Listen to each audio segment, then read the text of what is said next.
When people think about the relationships that leave the deepest scars, they usually picture something toxic: constant arguments, manipulation, lies, betrayal.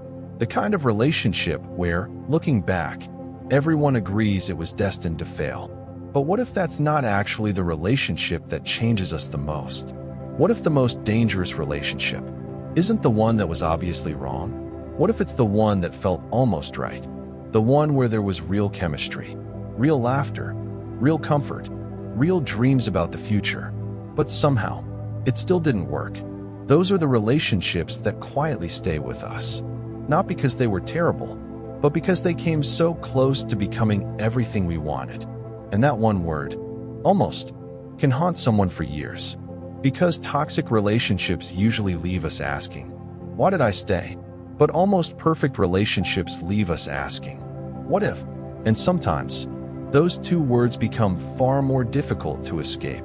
As strange as it sounds, toxic relationships often become easier to understand with time. Not immediately. When you're living through one, they're confusing. You question yourself. You justify things. You hope they'll change.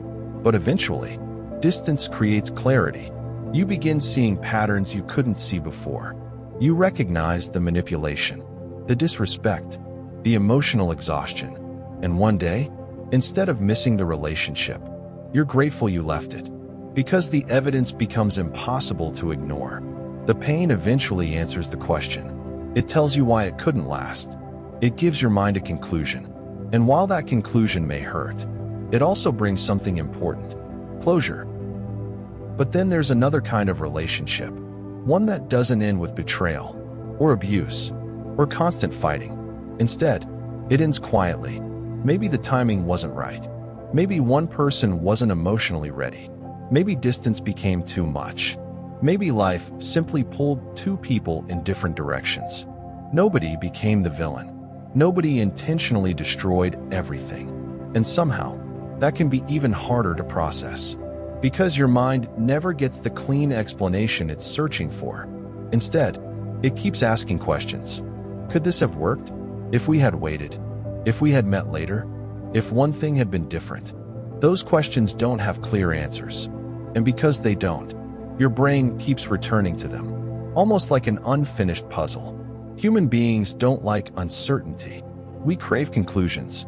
Think about your favorite movie. Imagine if it ended halfway through. No explanation. No ending. Just black screen. You'd spend days thinking about it, creating your own ending, wondering what happened next. Relationships work the same way.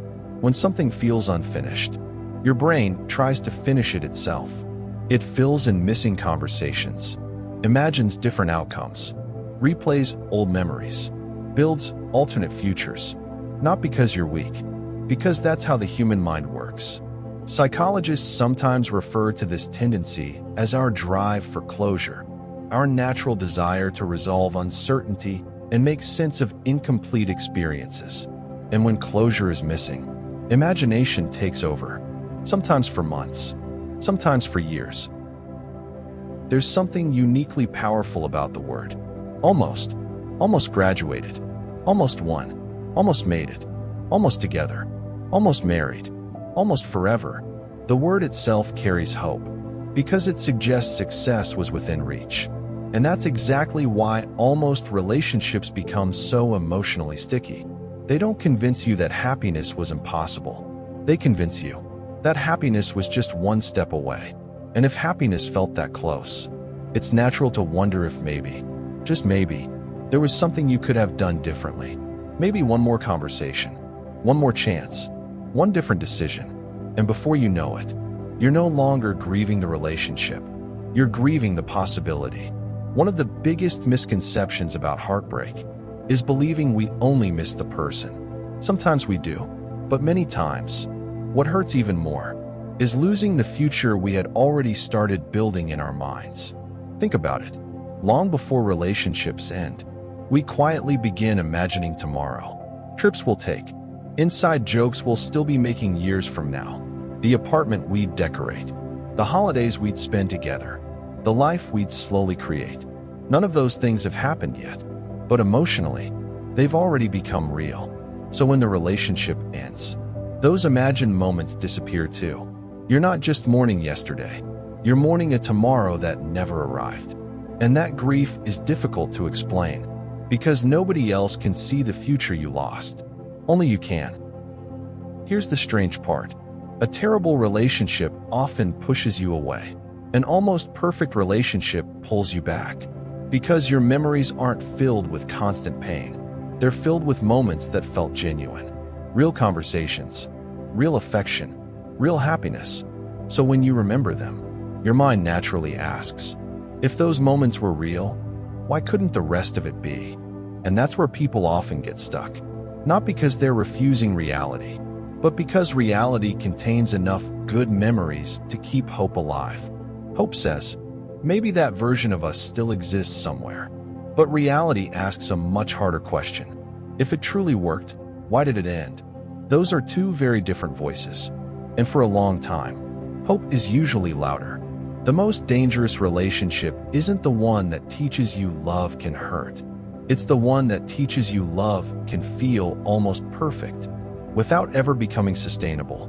Because once you've experienced that, it's easy to spend years comparing every new relationship to a version of the past that may never have truly existed. And that's where the real danger begins, not in the relationship itself, but in what it leaves behind. As time passes, something interesting begins to happen. Your memories don't stay exactly the way they were. They change, not because you're lying to yourself, but because memory isn't a recording. It's a reconstruction. Every time you remember a relationship, your brain pieces it back together using emotions, experiences, and the story you've been telling yourself. That means the version you remember today may not be identical to the version you lived. Think about an old photograph. Over time, the edges begin to fade. The colors soften. The imperfections become harder to notice. Our memories often work the same way. The difficult conversations become less vivid. The uncertainty becomes less painful. The disappointments lose their sharpness. But the moments that made us feel alive, those stay bright. And before long, you're no longer comparing your present to the relationship you actually had. You're comparing it to a polished version your mind has slowly created. This is where the real danger begins. Not because the relationship still exists, but because it quietly becomes your emotional measuring stick.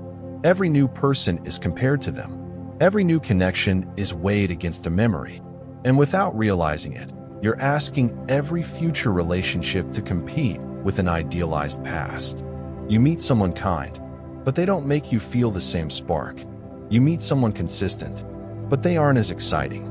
You meet someone emotionally available, but the connection feels calmer than the last one. So your mind whispers, maybe the last one was special. But what if the last one wasn't special because it was healthier? What if it simply created more emotional intensity? Intensity and compatibility are not the same thing.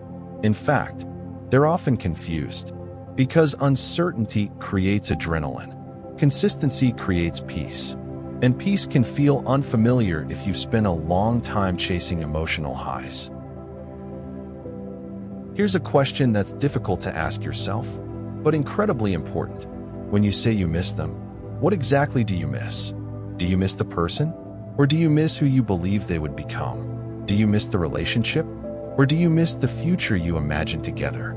Sometimes, the answer surprises us. Because it's possible to deeply grieve something that never actually existed. Not because your feelings weren't real. They absolutely were. But because your feelings became attached to possibility.